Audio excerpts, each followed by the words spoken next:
Hey, welcome to the 12th station. My name is Jim Maughan, and I'm with my good friend, Mr. Bug Hall. Howdy, y'all. Mr. Hall, last time you and I had a very interesting discussion about the Federal Reserve, and from a lot of feedback we got, a lot of people were very interested in that. You know, how the creation of money and government spending and inevitably led to inflation, given those two factors. So this show, Mr. Hall, I think is going to be an interesting one. What we're going to talk about in this entire show is offer some context.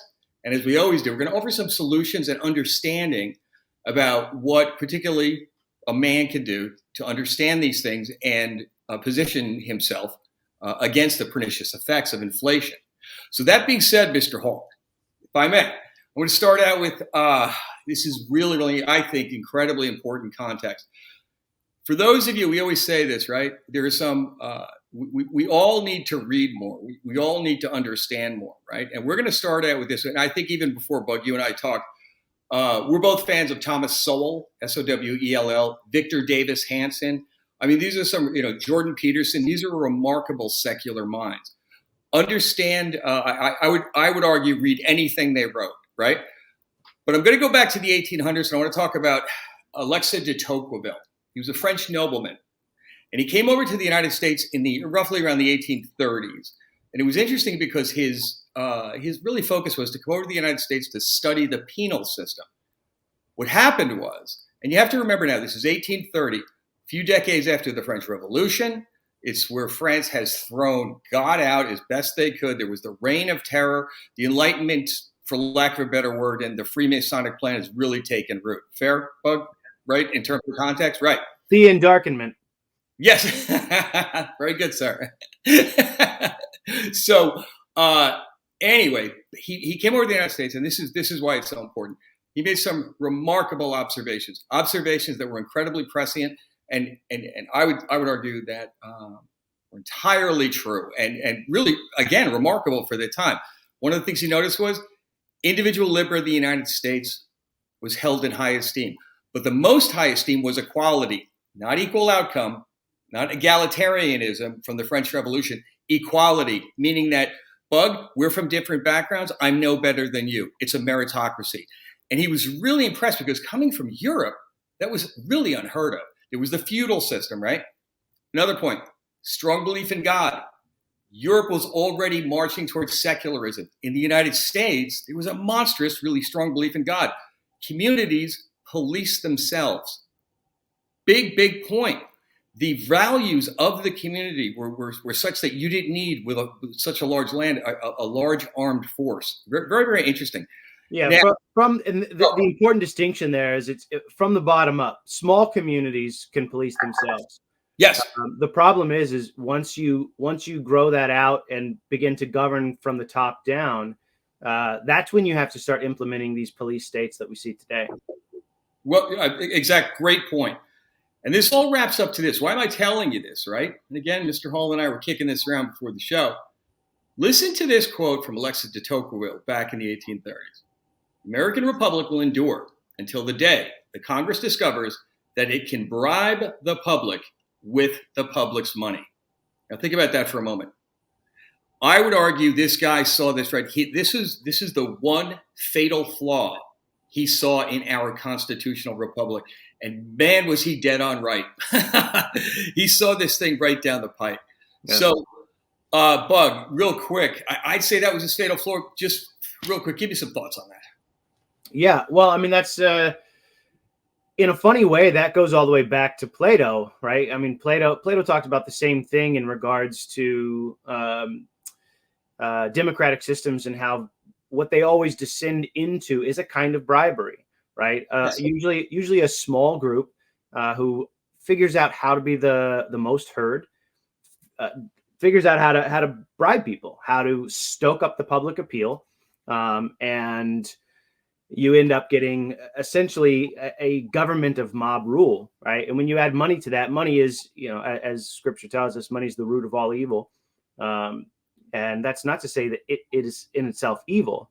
Actually, it's the love of money is the root of all evil, right? The love of money, right? Key distinction. Yeah, no, that's a very important distinction. I'm glad you made that distinction. Yep. It's absolutely crucial. It's the love of money that is the root of all evil. because man, that attachment, we all understand that attachment. We Oh, all understand how strong that draw is, right? yes. It's a big part of why I've made the decision I've made, is to see, just to see what happens when I'm fully detached from that, right? To see what kind of virtues can come about through that detachment.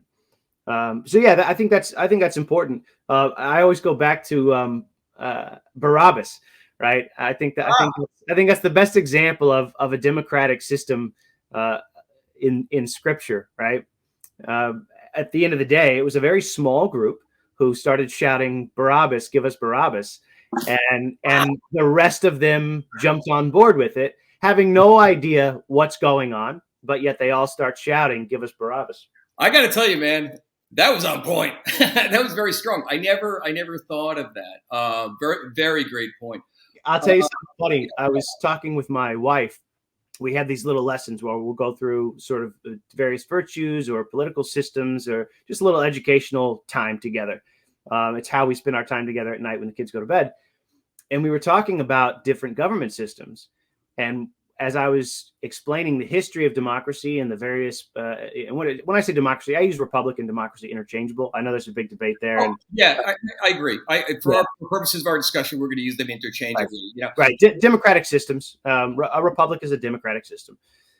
So I was explaining it, and it was actually her that brought that up. She said, "Hey, that's like Barabbas," and it blew my mind. I was like, "Honey, that was phenomenal." Yeah, I never heard that. Yeah, You know why I love that point, Bug? Because when you think about it, it has to do with the distinction between a constitutional republic and a democracy. A democracy means 50% plus one. That's what a democracy right. means. In That's a total constitution, democracy. Right. right? And when you have when you can control the crowd, exactly like Barabbas, when they basically paid these guys off and gave them free booze and said, "Show up here and yell," that was more than 50% plus one, and it was not a really an entirely representative sort of vote, and they overran it. And, Right. and a constitutional republic has this concept of minority rights. So the state of Texas, New York, and California doesn't elect the president every year. But that's a great analogy. I Yeah, love it. the founding fathers did a very good job of guarding subsidiarity, right? At least Yes, attempting to put a system in place that guards the lowest vote, because they understood that a pure democracy essentially is just might makes right, right? I mean, that's right. That's it's right. it's essentially just mob rule, and so there's varying degrees of democratic systems, and I think as democratic systems go, I think we have a phenomenal one.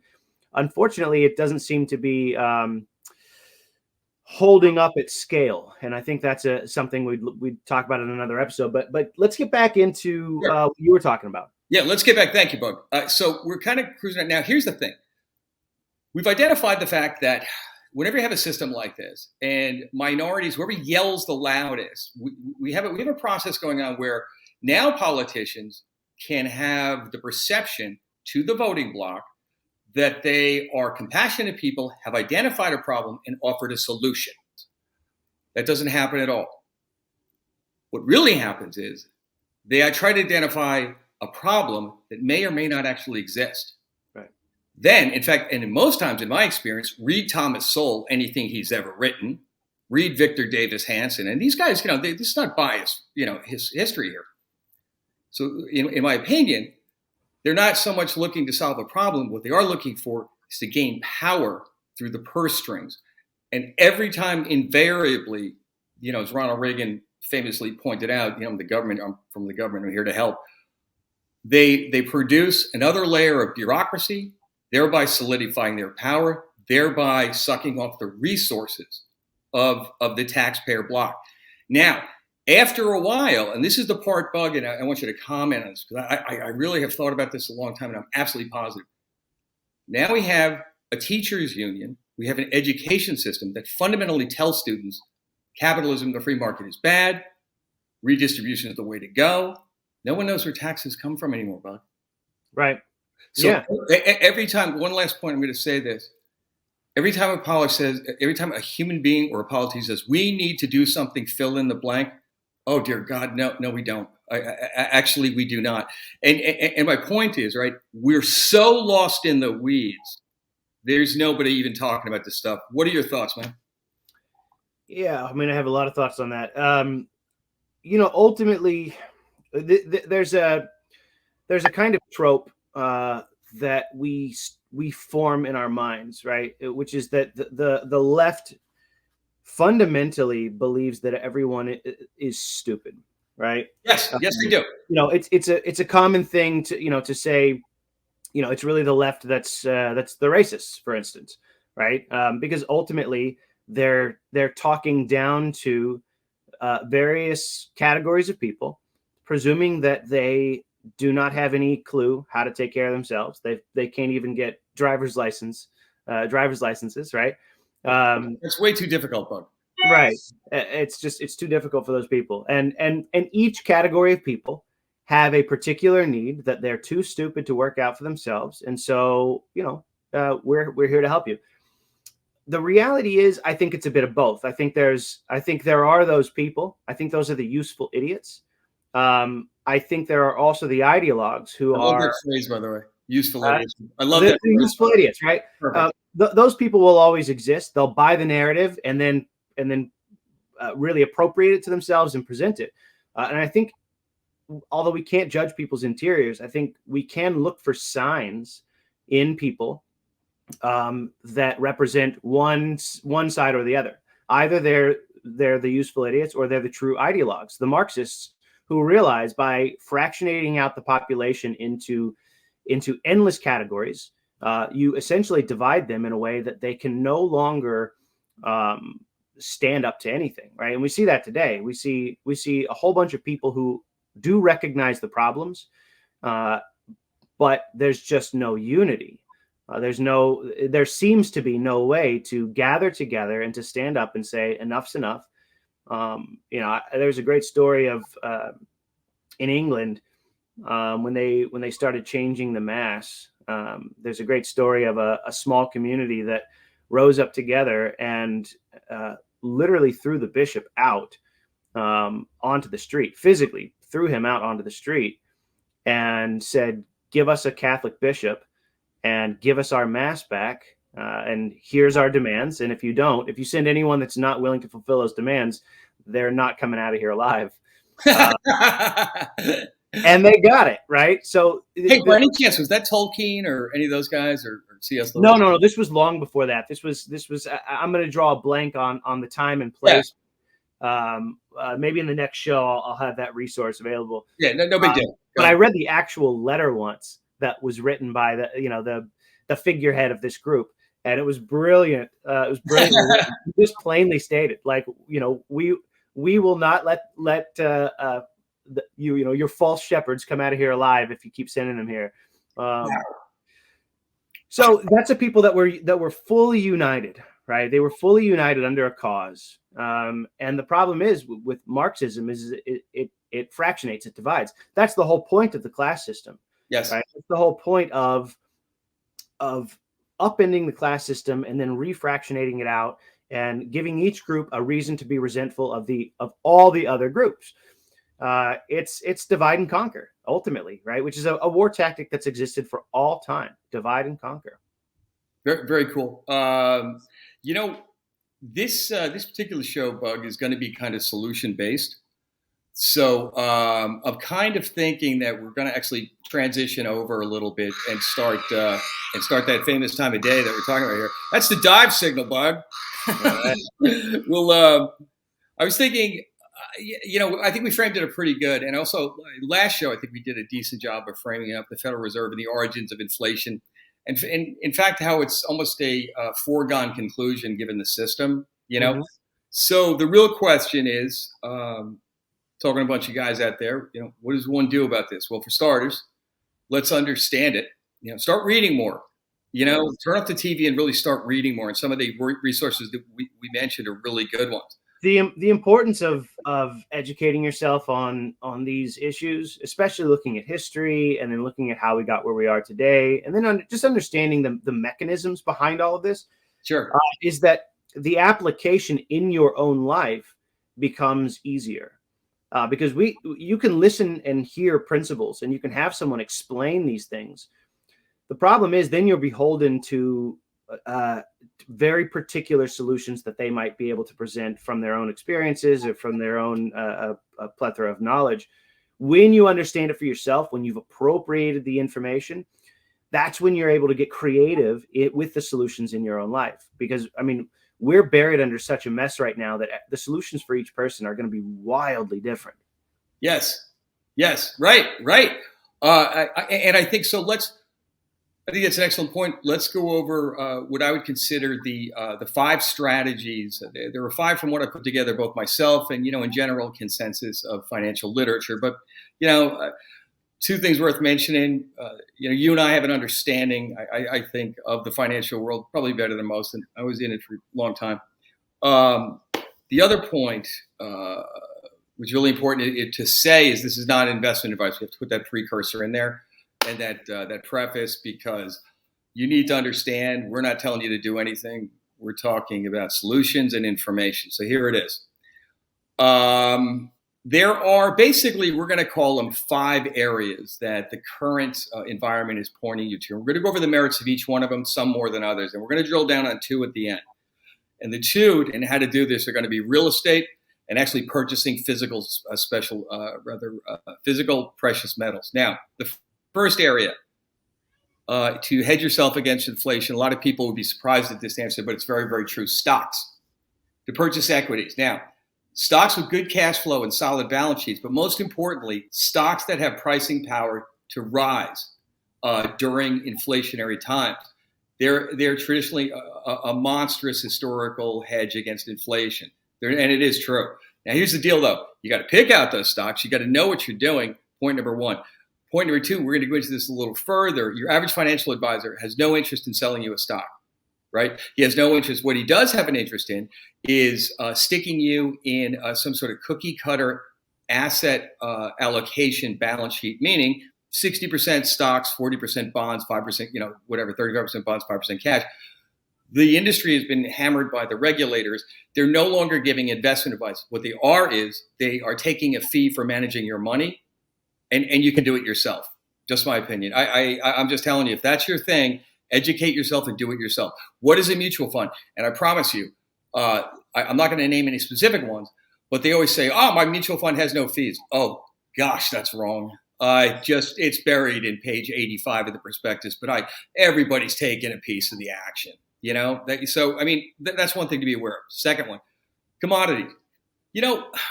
Vanguard Fund did a study a few monies back to determine that every 1% rise in inflation, there's a correlating 7, 8, 9% rise in called the Bloomberg Commodity Index. That really is true. Now, there are other elements between the current inflationary environment right now. We have supply chain problems. We have overextended demand, which has driven up prices. We have the ridiculous canceling of the Keystone Pipeline and fracking. That's on the gas and everything else. We have states moving from blue states to red states. There's a lot of other factors involved, but generally speaking, it's still the same old stupid reason we have inflation that always causes inflation. But that's an interesting point. Commodities. What do you mean by commodities? Steel, copper. Figure out. Again, do your research. Cryptocurrency. Personally, I wouldn't go near it with a 10-foot pole. Now, I don't see it as a hedge. Bitcoin, particularly, if you noticed, it has exploded as an asset. But as terms of a hedge against financial dislocation, no. From what I've been following, it's been exactly exaggerating the downturns of the equity market. So personally, that's your business, and why the financial world looks at cryptocurrency and presents it as a hedging strategy similar to gold is a mystery to me, because I see no correlation whatsoever. So you're on your own there, but I would just say that in my opinion, I wouldn't go more than 1-2%. So of your assets, and best of luck with that, because I think that thing's going to give up the ghost one day. Now, that being said, the 2 ones, Bug, we want to drill down on. Let's go first to real estate and then to gold. Real estate, first of all, you can live in your asset. It's a hard asset. Traditionally speaking, as inflation goes, right? Real estate has always kept lockstep. I mean, it really has. Consider also just raw land, but a house, you can live in your portfolio. Bug, you had some really interesting ideas about also having land and utilizing that land with certain animals and things like that. Give me your thoughts, man. Well, yeah. So with inflation, the first the first thing that really starts to climb is food, right? I mean, Yes. food is always the major cost of living for people. Um, I realized that I could turn a $500 calf into $7,000 worth of meat essentially once you start adding up all the choice steaks and everything else. It's insane the how cost efficient it is if you're Right. willing to put the work in, right? And Yeah. that in itself is a hard asset, especially if you have enough land to eventually, get into self-sustainable animals, as in breeding and things like that. So we have a plan, for instance, if things go south. We have both goats and cows. We don't have the land to breed cows because you require to have you got to have more than just two cows, right, to keep that up. Right. But goats, man, we could do that all day. So we would shift to goats in that situation, and essentially we would have free meat, free milk Right. forever, and all it costs us is the grass that grows on our land. And they Uh, cut the lawn.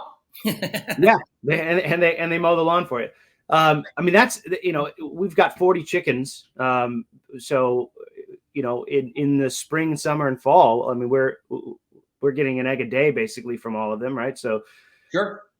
those are commodities. Those are real commodities that you can trade with your neighbors. You can trade with the people at your parish or your friends, or you can give out to your family when they're on hard times.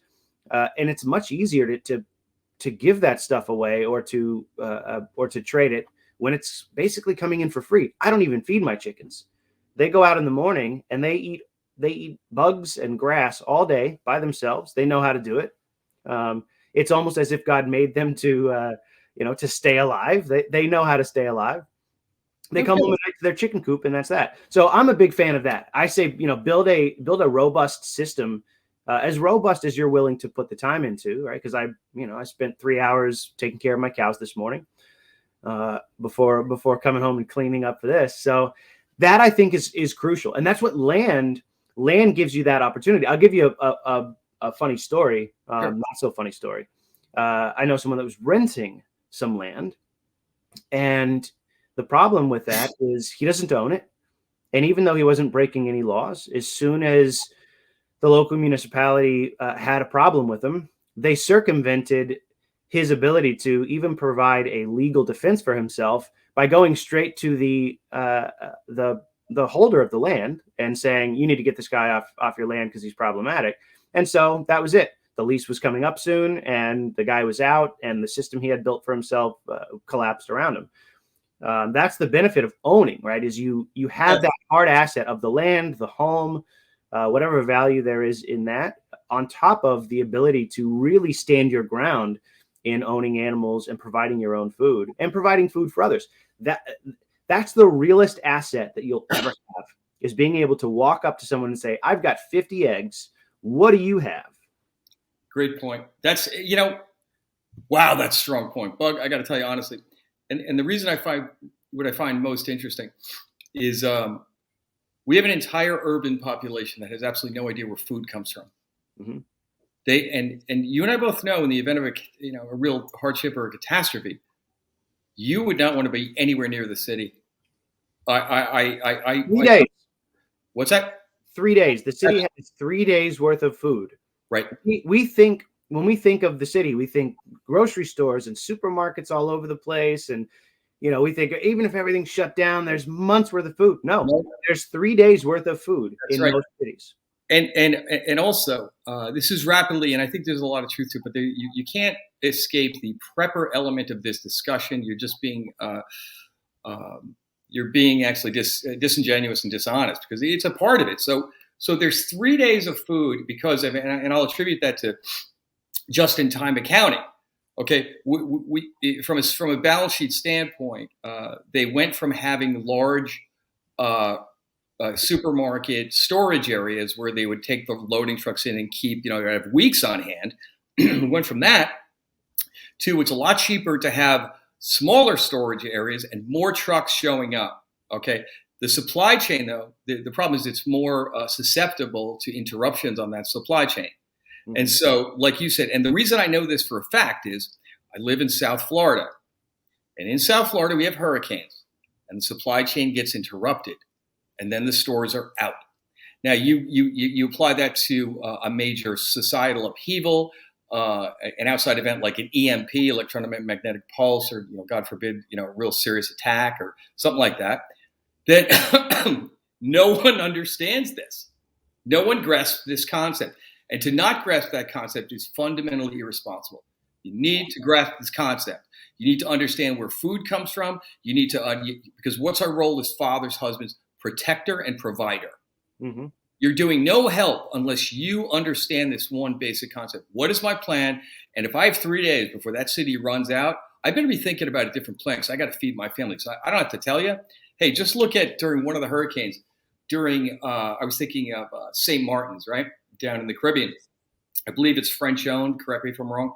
And there's one gun store in the entire island. What the thugs do, Bug? You know exactly what I'm going to say. I haven't even told you this story, right? They went right to the gun store. They took the gun store over. They took all the guns and ammunition, and guess what? Then they took all the food and they robbed people. Yep. This is what happens. Yeah. And by the way, that always happens. You always end up with roving bands of marauders in situations like that. And we like to think that we're insulated from that. But the reality is nobody is insulated from it. There has never been a society that did not eventually, at some point, descend into a kind of social cannibalism, right? But I want to make something really clear.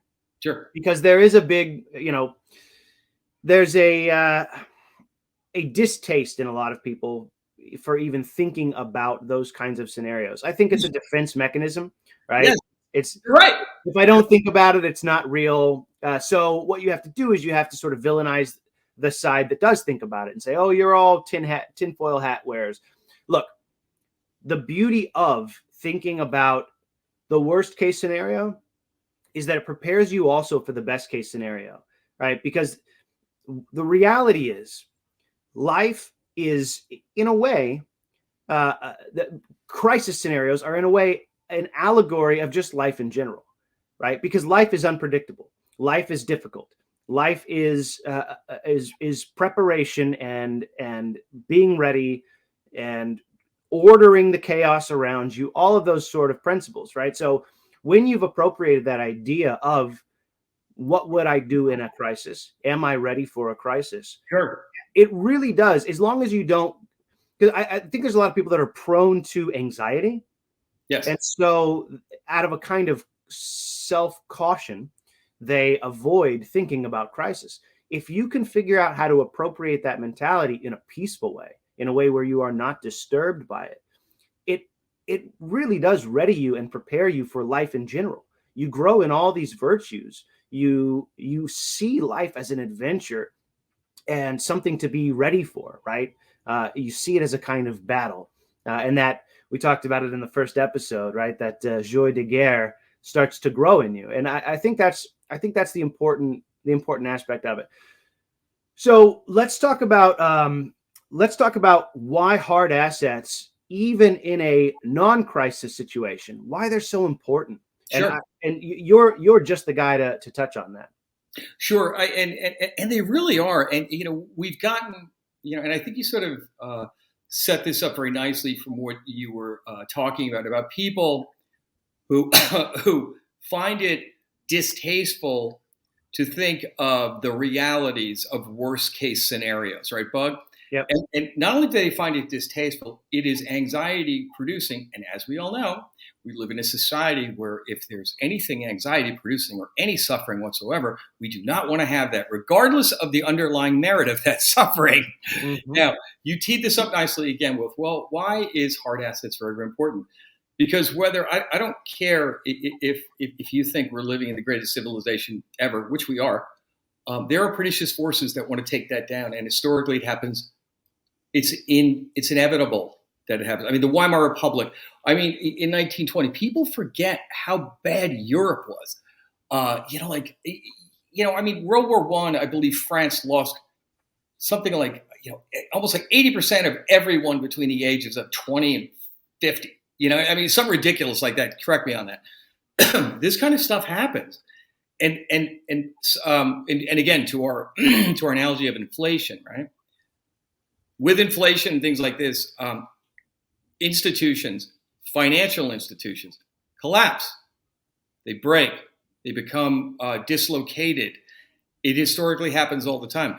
The first show, we did a great job of talking about getting off the gold standard, and it produced an environment where people could produce money at will, out of thin air, whether it be on the balance sheet of fractional reserve lending, or the government inventing something called special purpose investment vehicles, where they can literally create money. I mean, this is insane. It all ends badly, and unfortunately, historically, it all ends the same way. So hard assets, meaning you have to really drill down on this. What has value in the event of two things? In the event of social dislocation, social collapse, or economic collapse, right? What has value? First of all, your real estate example was perfect, right? And if you don't live in the city, if you don't live in the country, you may want to strongly consider how you will get there in the event of an emergency.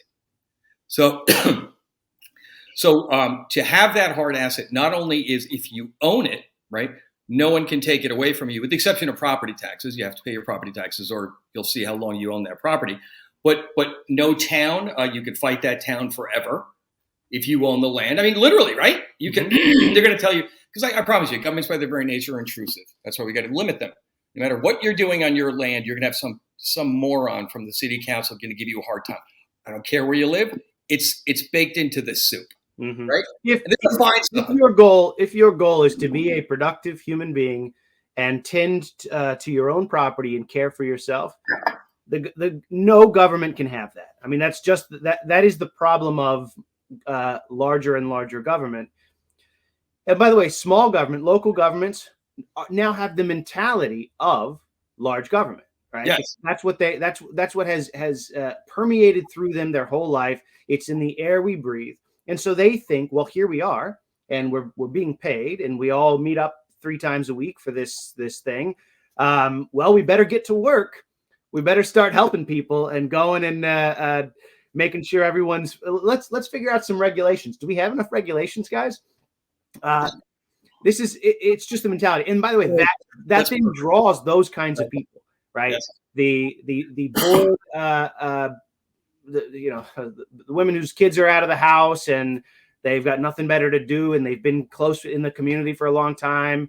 The men who, for whatever reason, think that people can't take care of themselves and that they need someone telling them what to do. Those kinds of people who are drawn to those positions. It's not the peaceful farmer with the long distant stare after 40 years of working under the sun, because he doesn't have any interest in going and telling people what to do or managing other people's properties. Yeah. He's busy doing his own thing. And so, the government can never have that, and they will come. I've already gotten, I can't even count how many letters for various things, and they go right in the trash. Yeah, I that's great. By the way, for those of you who really want some illustration of what we're talking about, go see Parks and Rec. Pay attention to Leslie and Ron Swanson. We're Ron Swanson. Although he is a hypocrite, because Ron Swanson's like, why is he working for government? He shows up and goes, I'm doing nothing, right? But I'm going to still work for government. Just a thought. So the other part is, and I agree with the real estate thing 100%. Here's another one that people forget about. And it's hard precious metals, right? Actually, physical precious metals. We're going to talk about gold and silver. We'll use it interchangeably. We're talking about gold, right? So, and by the way, our sponsor sells physical gold. Let's be candid about this, right? And so we would highly recommend, if you follow this argument, please contact them. Anyway, because these guys are honest as the day is long. I know them all, and I'm not aware of one complaint. And I want to touch on this just because you've expressed it to me, and you might not say it. Sure. You have chosen that specifically because you believe in the moral good and the necessity of it. No, that's right. That's an important detail, right? Because if your personal goal was to go and find the highest yield or the largest profit margins or whatever, it would be a completely different ballgame. The reality is, this is a not only a moral good at the point in time we are now, I would call it a moral necessity. Wow, Bug, and to tell you the truth, I thank you for saying that, because it's absolutely true. I told you that when we first came up with this idea. I go, I want to get down this path because I think it really speaks to the moral good, and I just think that people need to understand this. They need to own. And if I could, let's get down this path a little, and I'll tell you why I really believe that. And we'll probably get a bunch of emails from people saying this is wrong. Again, we don't give advice here, but go on the internet and you'll see a huge amount of articles, right? Most are really positive about owning physical gold, but some are negative. Now, some quant geek in the back office with a pocket protector is going to come back and say, well, in 1974, it actually went negative, and, just like whatever. Okay. They missed the point entirely. Okay. Gold is not an investment. Forget it. You're not buying physical gold so you can compare it to the S&P 500 or the VIX or anything like that. It's not correlated at all to, in my view, to your portfolio with the stock market, right? Gold is an insurance policy. And in terms of physical gold, and in terms of history, there's no better insurance policy, but it's not an investment. Now, what do I mean it's an insurance policy? We all suffer from, the normalcy bias. I've talked about this. The perfect example of the normalcy bias is New Orleans during Hurricane Katrina. Okay, by the way, your roof's under sea level, levees are good to 5. You got a 3. You are good to 3, a category 3. You have 5 bearing down on you. You're in deep trouble, right? You're facing. You just think of the normalcy bias, and it's not going to happen. Well, I think that's crazy. And we're also not saying, gosh, this is important. You're not saying go out and take all your money and buy gold. Wrong. Frankly, most financial advisors, if they will agree to it, will say 10 or 20%. You think about that. But also, this is key. Oh, gosh, tell no one you bought physical gold. No one. That's no one's business. These guys will deliver to you, sign for it. No one will be any wiser. No one has any idea. But what I'm saying is that during times of strife, you should prepare your family. You should have backup food or something like this, and it's a great idea. But tell no one, because when times get rough, they'll know where to go. Well, and just like with food, just like with food being something that you can barter and trade with, gold is something that you can physically barter and trade with. And in worst case scenarios, the monetary system, the money that we have, right, the currency that we have, and I know there's a big debate between what to call it, but it becomes useless. It's just paper. You might as well use it to start your fires at night. Right. So that's why gold is so important. I love the ones they sell that have the little break off pieces that you can actually, in an emergency, use as currency, right? Yes. Those are killer. That's just such a phenomenal idea. Yep. And I want to roll back for just a second and talk about your idea about it not being an investment, right? This is the pernicious trap that we're all in. The mindset that your money is supposed to make money. That's its primary purpose, right? Yeah. And it's such an evil ideology. It really is. It completely skews. Yes, it is, because as opposed to taking that money and putting it in an asset that is going to insure your family, you're being told consciously or subconsciously you're a loser, and you haven't. And this is insane. Yep. Go ahead, Bug. You're going on a good point here. It's on a natural level, it's insane. It's also spiritually just rot, right? Because that's the idea, that concept. And again, I'm so glad you made that distinction earlier. The concept that the love of money is the root of all evil. Yes. Now, you might not have a grave attachment. You might not be a greedy person. But if the mindset that you have, because you've been told to have it, because it's just been permeated through every conversation about money, is maximize your investment, right? Find the way to make the most money on your money at all times. Yes. It's such an unpeaceful, spiritually, it's an unpeaceful way to live, right? Whereas having hard assets that you can just look around and say, I'm okay. I've got what I need. I'm provided for. My family's provided for. I can pick this thing up and I know that I can use this. I can pick this up. I know I can eat this. That's a That's it's a very peaceful way to live. oh my gosh, that's such a great point, Buck. Because at the end of the day, what is value from a needs and actually secular standpoint, right? Value is um, roof over our head, keep the rain out, warmth, food, right? Not even transportation, some ability to get food, right? Mhm. To have an infrastructure set up of mutual support where if you have eggs and somebody has something else, you can swap that out, right? Yeah. I mean, I was fascinated being at your place when you were giving me the rundown on all this. And I was like, wow, this is like really cool. And Yes. I saw it all. Hey, can I go into a couple more points? Because I Yeah, think please jump in. this is really interesting, Bug, and I think you're going to kick this up because I don't think I told you about this before the show. So a lot of guys are saying number one is like maybe 10-20% of your wealth. Again, that's your decision. You figure that out. Here's the thing: you don't want to tell anyone that you own physical gold, right? I would also suggest you need to keep your mouth shut. Find a great hiding spot. Do not put this in a safety deposit box. Under no circumstances do you do that, Bug. I'm not to put you on the spot. But I guess you know the answer why. Absolutely. The reality is regulation and government oversight and everything else Yep. in these types of scenarios, seizures from They the take government them. level, seizures are almost always the protocol. Please excuse this interruption, but as I was saying during the show, because this correlates very, very nicely, St. Joseph Partners sponsors us, and we really want to talk to, particularly with what's been going on with the financial markets these past few weeks. I mean, inflation has reared its ugly head. We haven't seen inflation levels like this in 30 years.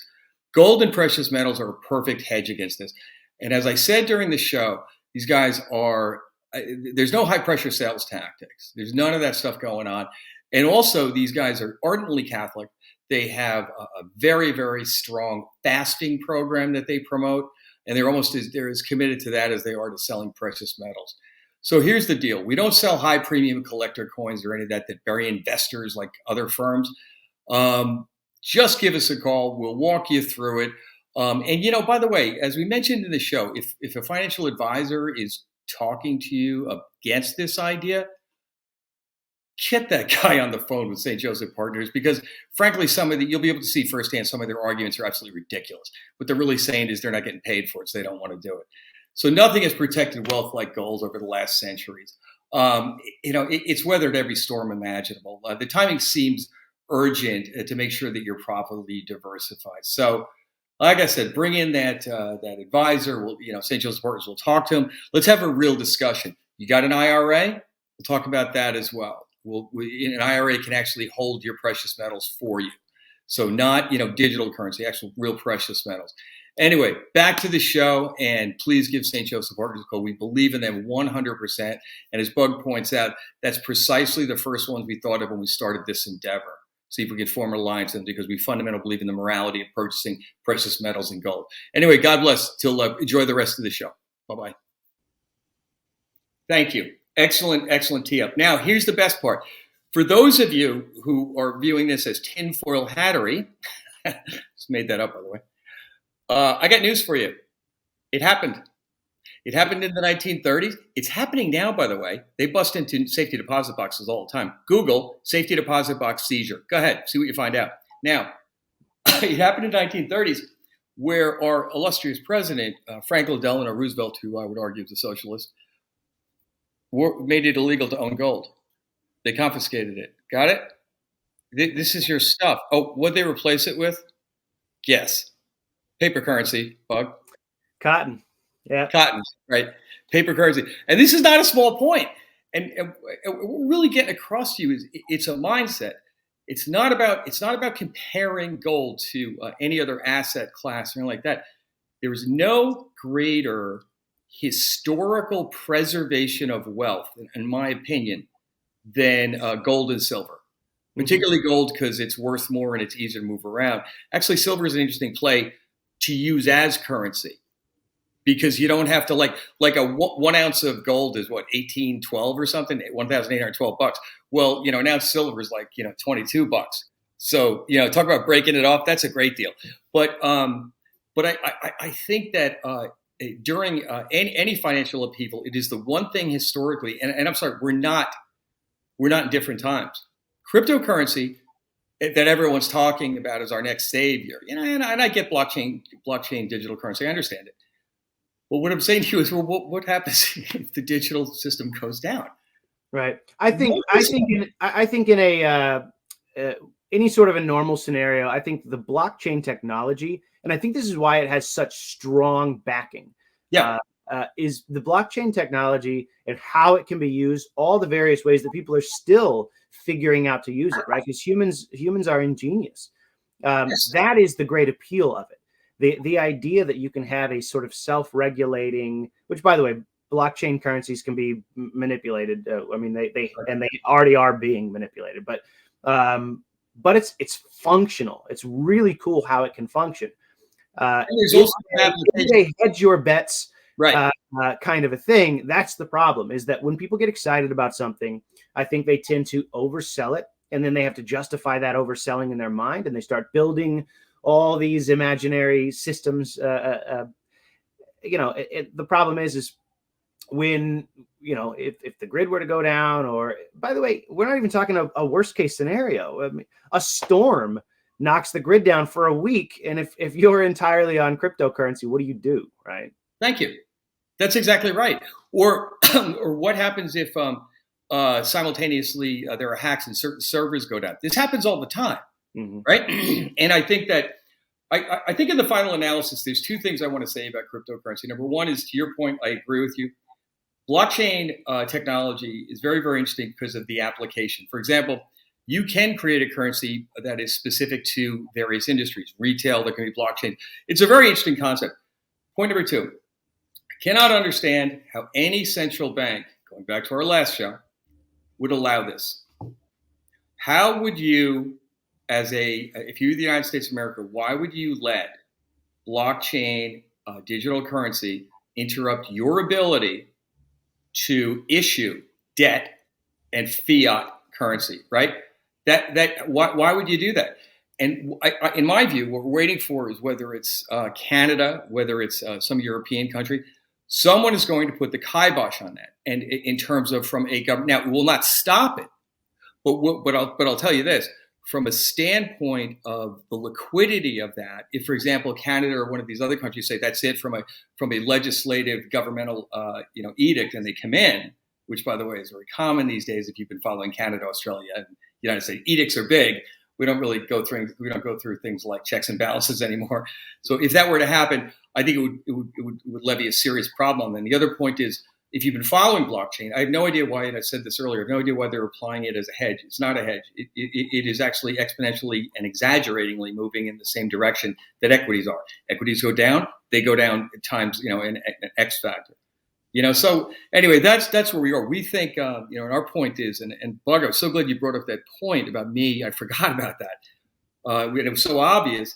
I really wanted to use this because I think, from a moral standpoint, we're doing good with this. We're not talking about, running out. You make your own decision. And for crying out loud, don't tell anybody. And also, buy food and don't tell anyone either. Just hide. I won't touch on that, because that point, we all believe we try to at least believe the best about people. Yes. The average person who is, let's just use the average American. Right? I think you can apply this to almost anybody in the world. But the average American lacks such a great deal of the virtues that pertain to suffering, right? Fortitude, temperance. Yes. Those virtues. We don't see it because we have a constant input of our needs, our wants, our desires, our appetites. There's a constant input. But we do start to see it now with the maniacs on airplanes that have been cropping up in the news constantly. When you start removing people from their the object of their appetites, yes, they turn very quickly. Most people are 48 hours away, 48 hours with no food, away from becoming completely different people.